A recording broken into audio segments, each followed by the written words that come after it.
नमस्कार, स्वागत है आपका। मैं हूं आपके साथ सपना दीपक मंतेशिया। बुलेटिन का आगाज करेंगे।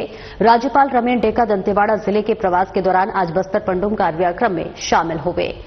इस मौके पर उन्होंने ऐतिहासिक कार्यक्रम बस्तर पंडुम 2025 के आयोजन के लिए प्रशासन और विशेष रूप से मुख्यमंत्री विष्णुदेव साय को बधाई दी। उन्होंने कहा कि यह आयोजन पहली बार हो रहा है और इसका मुख्य उद्देश्य बस्तर की जनजातीय पारंपरिक कला, नृत्य, जनजातीय व्यंजन, स्थानीय खाद्य पदार्थ और संस्कृति को संरक्षित करना है। इस कार्यक्रम में बस्तर के 7 जिलों सहित असम, ओडिशा, कर्नाटक, मध्य प्रदेश, तेलंगाना राज्यों के लगभग 1200 कलाकार भाग ले रहे हैं। महोत्सव न केवल बस्तर की रीति लोक कला को नई पीढ़ी तक पहुंचाने का कार्य किया है, बल्कि स्थानीय लोक कलाकार को अपनी प्रतिभा दिखाने का एक अद्वितीय मंच भी प्रदान किया है। कार्यक्रम को संबोधित करते हुए राज्यपाल ने कहा कि बस्तर का जनजातीय संस्कृति अपने अनोखी परंपरा, लोकगीत, नृत्य शैलियां और अपने हस्तशिल्प के लिए पूरे विश्व भर में माना जाता है। यहाँ की प्रमुख जनजाति गोंड, मुर्गिया, बीटिया, हल्बा, धुरला और दोरला के हैं। इसमें बस्तर के जनजातीय समुदाय के लोग पंडुम में मुख्य रूप से कई परंपराओं, अनुष्ठानों का आयोजन करते हैं। ग्राम्य देवी देवताओं की पूजा अर्चना, लोक नृत्य, लोकगीत और संगीत, सामुदायिक भोज, शिकार, छोटे छोटे मड़ई मेला का आयोजन, प्रकृति, जंगल, नदियों का संरक्षण किया जाता है। बस्तर पंडुम हमारी संस्कृति का समीक्षा करने का मौका प्रदान कर रहा है। हम पूरे समर्पण के साथ अपनी विरासत की जड़ों से जुड़कर एक नया आयाम देंगे।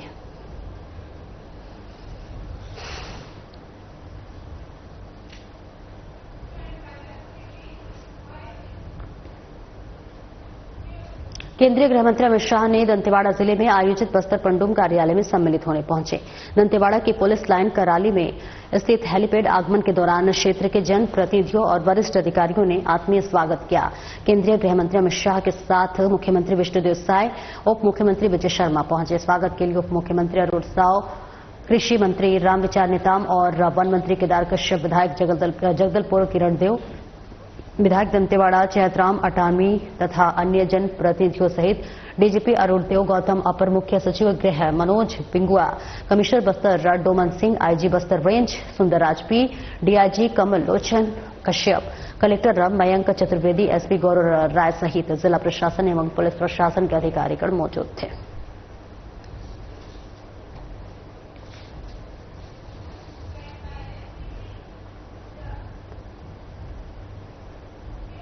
केंद्रीय गृह मंत्री अमित शाह ने चैत्र नवरात्रि के मौके पर अपने 1 दिवसीय दंतेवाड़ा प्रवास के दौरान सीएम विष्णुदेव साय के साथ बस्तर अंचल के आराध्य देवी मां दंतेश्वरी मंदिर में पूजा अर्चना कर देश और प्रदेशवासियों के सुख, समृद्धि और खुशहाली की कामना की। इस मौके पर उप मुख्यमंत्री अरुण साव और विजय शर्मा, कृषि मंत्री रामविचार नेताम, वन मंत्री केदार कश्यप, विधायक किरण देव सहित अन्य जनप्रतिनिधिगण और अधिकारीगण मौजूद रहे।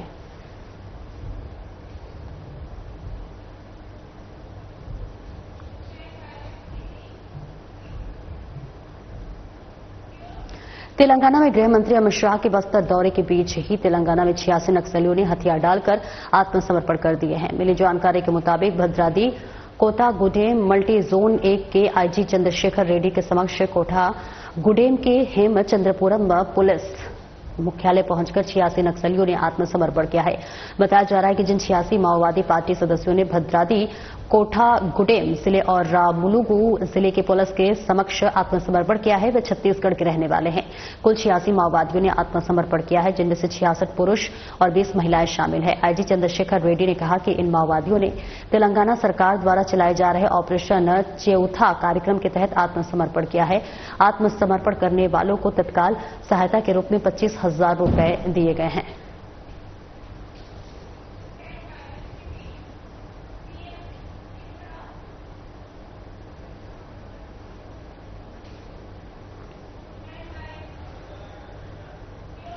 मुख्यमंत्री विष्णुदेव साय ने कहा है कि कुदरगढ़ महोत्सव आस्था, भक्ति और परंपरा का अनूठा संगम है।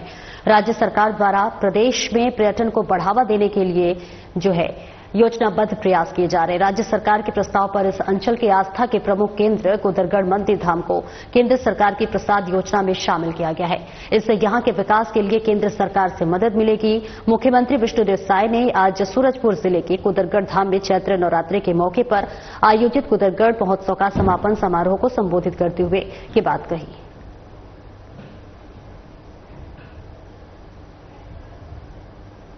और देखिए तस्वीरें आपको दिखा रहे हैं, जहां पर मुख्यमंत्री विष्णुदेव साय ने कहा है कि कुदरगढ़ महोत्सव आस्था, भक्ति और परंपरा का अनूठा संगम है।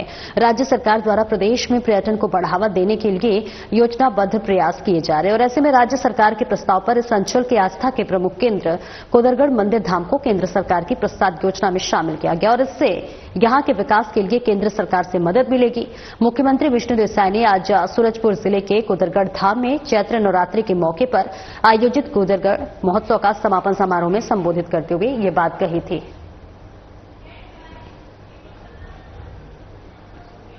रायपुर सांसद और वरिष्ठ बीजेपी नेता बृजमोहन अग्रवाल ने नई दिल्ली में लोकसभा बजट सत्र के अंतिम दिन लोकसभा अध्यक्ष ओम बिरला से सौजन्य भेंट कर सत्र के सफल संचालन के लिए बधाई दी। साथ ही वक्फ संशोधन बिल, वित्त विधेयक, आप्रवासन और विदेशी विधेयक समेत ग्रामीण विकास, कृषि सुधार और बुनियादी ढांचे से जुड़े महत्वपूर्ण विधेयकों के पारित होने पर शुभकामनाएं दी। सांसद बृजमोहन अग्रवाल ने संसद में छत्तीसगढ़ से जुड़े विषयों को उठाने का अवसर प्रदान करने के लिए लोकसभा अध्यक्ष का आभार व्यक्त किया।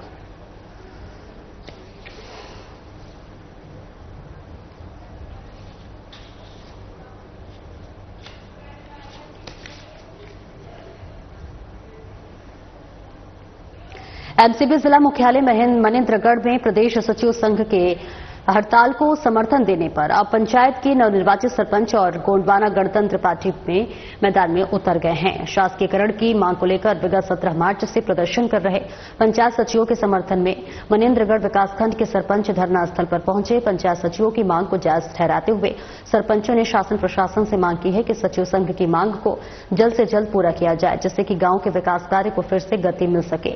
नवनिर्वाचित सरपंच केवल सिंह मरकान ने कहा कि शासन प्रशासन की महत्वाकांक्षी योजनाओं को सचिव सही तरीके से क्रियान्वित करते हैं, आम जनता तक पहुंचाने का काम करते हैं। आज ग्राम पंचायत में पूरी तरह से व्यवस्था चरमरा गई है और इस व्यवस्था को देखते हुए सचिव संघ की मांग को सरकार को जल्द से जल्द पूरा करना चाहिए।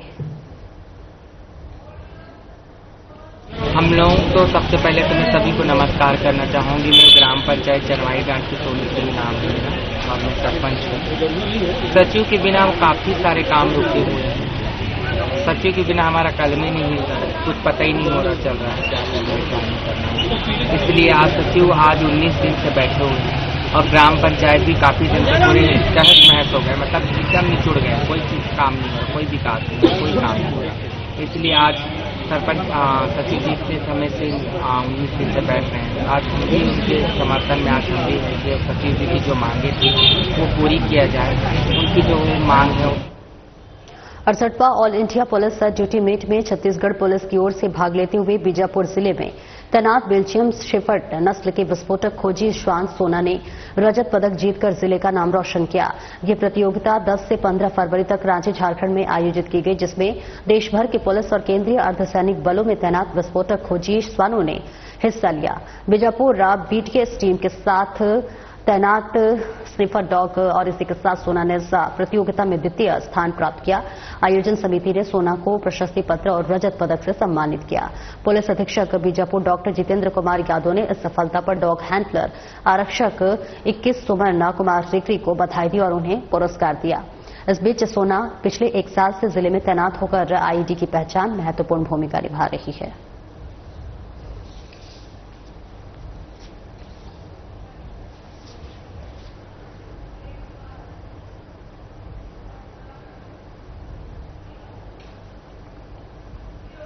और आगे बढ़ेंगे, जहां कांकेर जिले के नगर पंचायत चरामा में लेखपाल की अनुपस्थिति के कारण नगर पंचायत के कार्यों में बाधा आ रही है। बता दें कि नवनिर्वाचित नगर पंचायत अध्यक्ष भुवनेश्वर नाराज ने बताया कि उनके शपथ ग्रहण के दिन से ही लेखपाल अनुपस्थित हैं।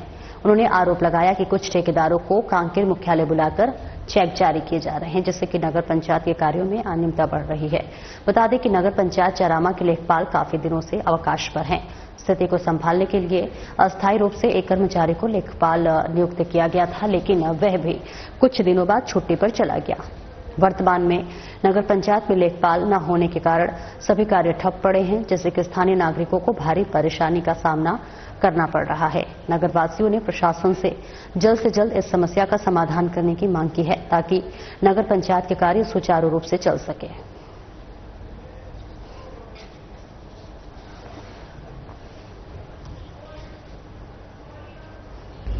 नगर पंचायत चारामा में मुझे 15 मार्च को माननीय विक्रम देव उसेंडी, सावित्री मंडावी और एसडीएम साहब की उपस्थिति में शपथ ग्रहण कराई गई है।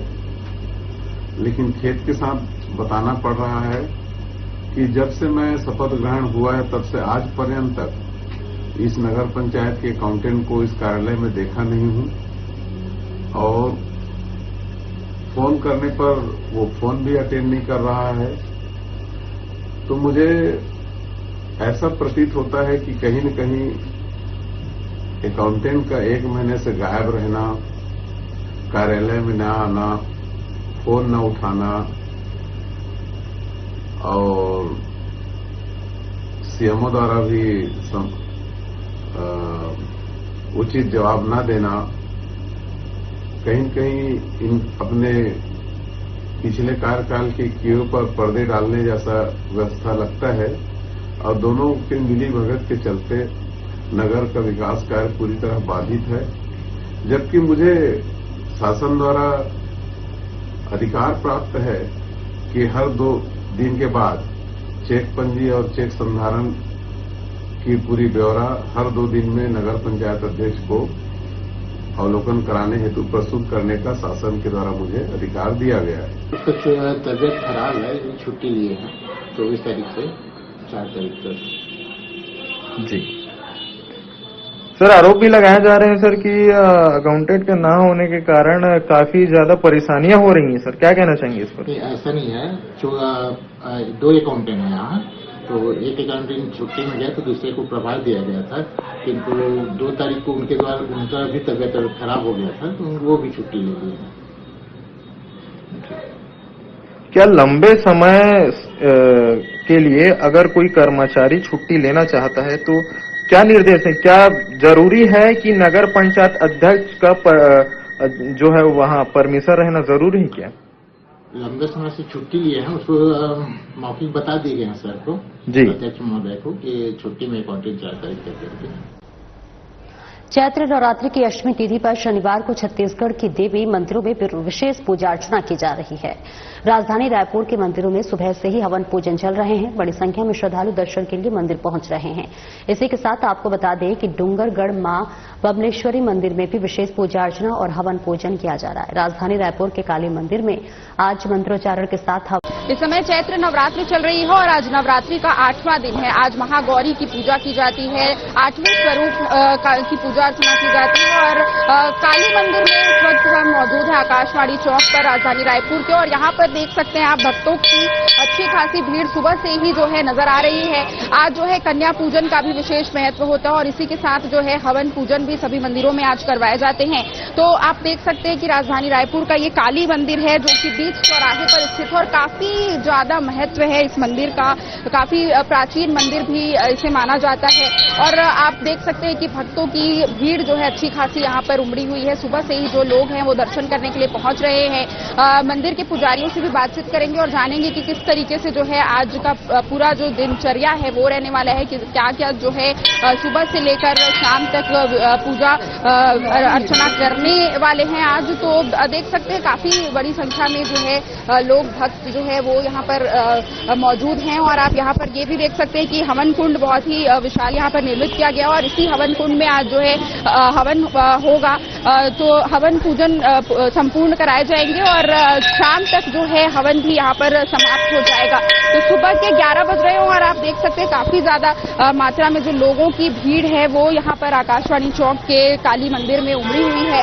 तो आप देख सकते हैं यहाँ पर पूजा अर्चना विशेष तौर पर कराई जा रही है। सुबह से ही भक्तों का तांता लगा हुआ है। आज 8वां दिन है क्योंकि सभी मंदिरों में इसी प्रकार से आज भीड़ रहने वाला है और जो पूजा अर्चना है वो आज सभी यहाँ पर पहुंचकर करने वाले। मंदिर के पुजारी से बात करेंगे। सर, आज क्या क्या कार्यक्रम रहने वाले हैं?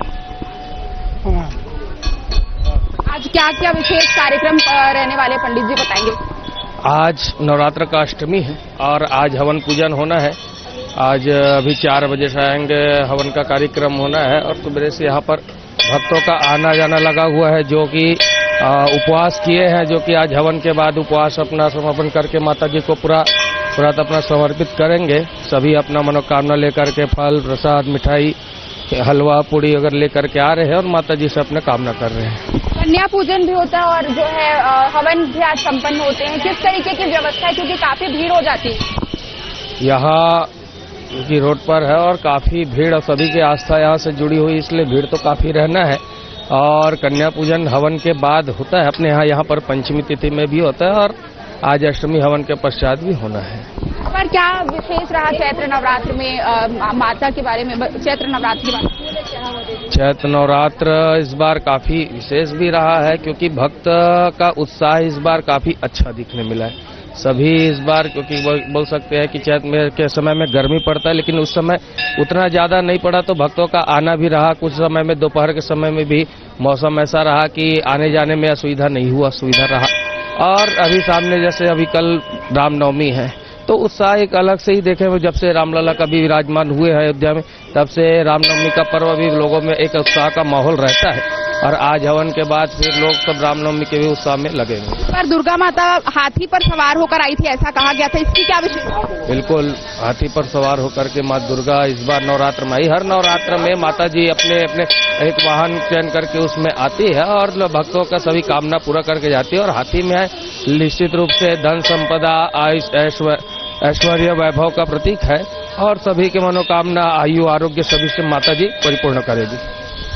तो बिल्कुल आप देख सकते हैं कि मंदिर के पुजारी भी जिस तरीके से बता रहे थे कि जो माता है वो यहाँ पर जो इस बार हाथी पर सवार होकर आई थी और हर साल जो है अलग अलग जो सवार को लेकर वो आती हैं और सुख संपदा जो है माता रानी अपने साथ लेकर आती हैं। तो काफी अच्छा माहौल जो है राजधानी रायपुर के इस मंदिर में देखने को मिल रहा है। भक्तों से भी चर्चा करेंगे और जानेंगे कि कितने उत्साह से वो लोग यहाँ पर पहुंचे हुए हैं। बचपन से आ रहे हैं, हमारे मम्मी पापा लेके आते थे, आज भी वो बना हुआ है कि हम हर नवरात्र पे आते ही हैं, चाहे अष्टमी हो चाहे नवमी हो। कितना बदलाव देख पा रहे हैं पहले और अब में इस मंदिर? बहुत ज्यादा बदलाव देख पा रहे हैं। पहले से बहुत भव्य मंदिर बन चुका है। ये बहुत लोग की आस्था है, हमारी खुद की है। हम लोग बचपन से माता रानी के आशीर्वाद लेके आज यहाँ तक के पहुँचे हम। तो बिल्कुल देख सकते हैं आप, काफी पुराना मंदिर ये कहा जाता है। यहाँ पर कुछ और लोगों से बातचीत करेंगे। आप मंदिर पहुंचे हुए, कैसा? बहुत अच्छा लग रहा है। जय माता दी। तो बिल्कुल आप देख सकते हैं कि काफी उत्साह में लोग नजर आ रहे हैं और दर्शन पूजन करने के लिए पहुंचे हुए हैं। अंदर जो जोत है वो भी यहाँ पर प्रज्वलित किए गए हैं और काफी जो मान्यता है वो इस मंदिर की मानी जाती है। तो आज नवरात्रि का 8वां दिन है और काफी बड़ी संख्या में जो भक्तगण है वो यहाँ पर पहुंच रहे हैं। सुबह से ही मंदिर में भक्तों का तांता लगा हुआ है और काफी बड़ी संख्या में जो है लोग यहाँ पर दर्शन पूजन करने के लिए पहुंच रहे हैं। आज नवरात्रि का 8वां दिन है और जो है कल रामनवमी है और इसको लेकर भी विशेष तैयारियां यहाँ पर की गई हैं और आज हवन होना है और इसी के साथ कन्या पूजन का भी आज महत्व होता है। तो सभी तरह की तैयारियां यहाँ पर पूरी कर ली गई। शाम तक हवन भी हो जाएंगे। तो कैमरामैन वीरेंद्र के साथ मैं छाया जायसवाल, साधना प्लस न्यूज रायपुर। भिलाई में 6 अप्रैल को श्रीराम जन्मोत्सव समिति द्वारा भव्य श्रीराम नवमी कार्यक्रम का आयोजन किया जा रहा है। इस कार्यक्रम में 2,50,000 से अधिक परिवारों से संग्रहित अन्न से महाप्रसाद तैयार किया जाएगा। कार्यक्रम के मुख्य अतिथि छत्तीसगढ़ विधानसभा के अध्यक्ष डॉक्टर रमन सिंह होंगे, जबकि उप मुख्यमंत्री अरुण साव अध्यक्षता करेंगे। समिति के संरक्षक प्रेम प्रकाश पांडे विशेष अतिथि के रूप में उपस्थित रहेंगे और बाल योगेश्वर राम बालकदास महात्यागी पाटेश्वर धाम मुख्य वक्ता होंगे। इस आयोजन के लिए समिति ने 24 मार्च से एक मुट्ठी दान श्री राम के नाम अभियान चलाया था।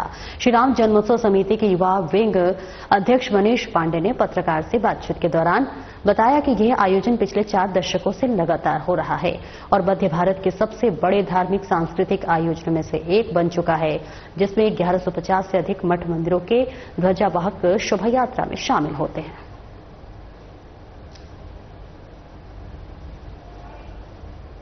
जन्मोत्सव समिति द्वारा इस रामनवमी का ये 40वां वर्ष है।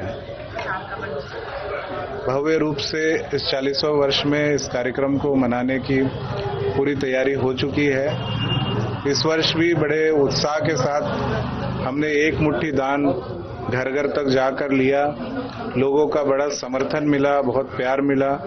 लगभग 2 लाख परिवारों तक जाने की इस बार प्रयास थी उस प्रयास में हम लोग सफल भी रहे हैं और उसी अन्न के दान से राम जी के जन्म उत्सव पर प्रसादी बनने वाली है। मैं आप सभी जितने भी भिलाई समेत आसपास के क्षेत्रों के लोगों को उस कार्यक्रम में आमंत्रित करता हूं कि आप आइए और जो सनातन धर्म की एकता का प्रतीक है रामनवमी का आयोजन, उसमें आप सभी सम्मिलित होइए। इस बार कितने मंदिर स्थलों से ध्वज निकलने वाले? देखिए, इस बार संख्या सब में बड़ी है। जो पहले संख्या थे उससे भी 1100 मंदिर पहले हम कहते थे, तो उससे भी कुछ संख्या बड़ी है। और जो अन्नदान हम लोग लेने जाते थे उसमें क्षेत्र में भी वृद्धि हुई है। तो ऐसे करके सभी चीजों में थोड़ी थोड़ी वृद्धि हुई है। तो उस तरीके से ये कार्यक्रम हो रहा है। एक बार रिकॉर्ड बन चुका है, इस बार कुछ नया करने हैं। देखिए, ये तो कार्य है, ये तो निरंतर चलते रहेगा। मतलब आप देखेंगे कि अभी प्रयागराज में भी आपने देखा होगा कि इतनी बड़ी संख्या में लोग आए। तो ये कहीं ना कहीं सनातन धर्म की जागरूकता है, उसकी संस्कृति है जो लोगों तक जा रही है। और वही नहीं, आपने देखा 50 लाख से ज्यादा लोग देश के बाहर के लोग जो सनातन धर्म पर अब आस्था रखने वाले लोग हैं। तो ये तो धीरे धीरे मंदिरों में भीड़ बढ़ रही है, मंदिरों की कार्यक्रम बढ़ रहे हैं। तो ये तो 40वां वर्ष है, तो आप उसका उत्साह समझ सकते हैं कि किस तरीके से होगा। हमारे मुख्य अतिथि होंगे विधानसभा के अध्यक्ष आदरणीय डॉक्टर अमन सिंह जी।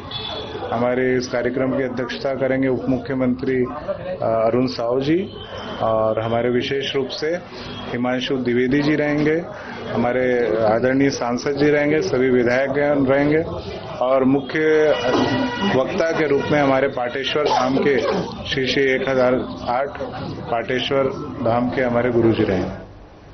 देश में जहां 5G नेटवर्क और मेट्रो जैसी सुविधाएं बढ़ रही हैं, तो वहीं कई ग्रामीण इलाकों में अभी भी बुनियादी सुविधाओं की कमी है। छत्तीसगढ़ के बीजापुर जिले के गंगालूर उप तहसील के पुसनार पंचायत के बंटीपारा गांव में सड़क की कोई सुविधा नहीं है।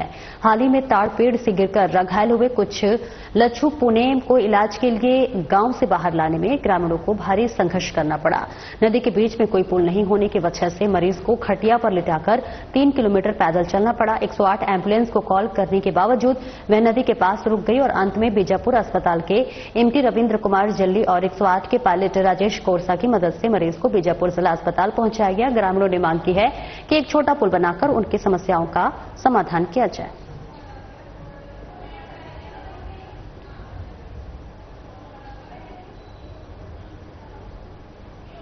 जगदलपुर में 30 गैस सिलेंडर और नकद चोरी के मामले में पुलिस ने 3 आरोपियों को गिरफ्तार किया है। ये घटना बोधघाट थाना क्षेत्र के नकटी सिमराज स्थित इंडेन गैस गोदाम में हुई, जब गोदाम का संचालक निजी काम से बिलासपुर गया हुआ था। संचालक के न लौटने पर गोदाम के मैनेजर ने सुबह 8 बजे सूचना दी गोदाम में चोरी हो गई है। जांच के बाद पता चला कि अज्ञात चोरों ने खिड़की का रॉड तोड़कर गोदाम से 43,000 रुपए और 30 गैस सिलेंडर चुरा लिए। पुलिस ने मामले की जांच शुरू करते हुए गोदाम में काम करने वाले 3 कर्मचारियों उसमें उमेश नाग, श्याम सुंदर और राम नाग को गिरफ्तार किया है। कड़ी पूछताछ के बाद आरोपियों ने चोरी की वारदात कबूल की। पुलिस ने आरोपियों से चोरी किए गए सिलेंडर और नगद रकम बरामद कर उन्हें न्यायिक रिमांड पर भेज दिया।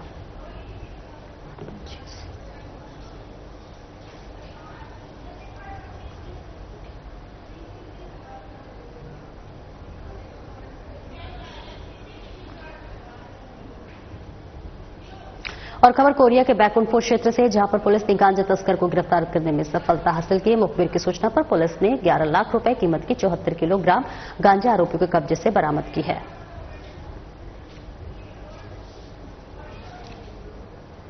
कोरिया पुलिस को मुखबिर सूचना प्राप्त हुई थी कि कुछ लोग पड़ोसी राज्य उड़ीसा से गांजा तस्करी करके यहां पर लाते हैं।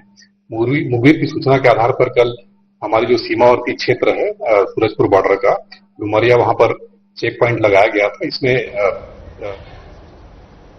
फिलहाल इस बुलेटिन में इतना ही। नमस्कार।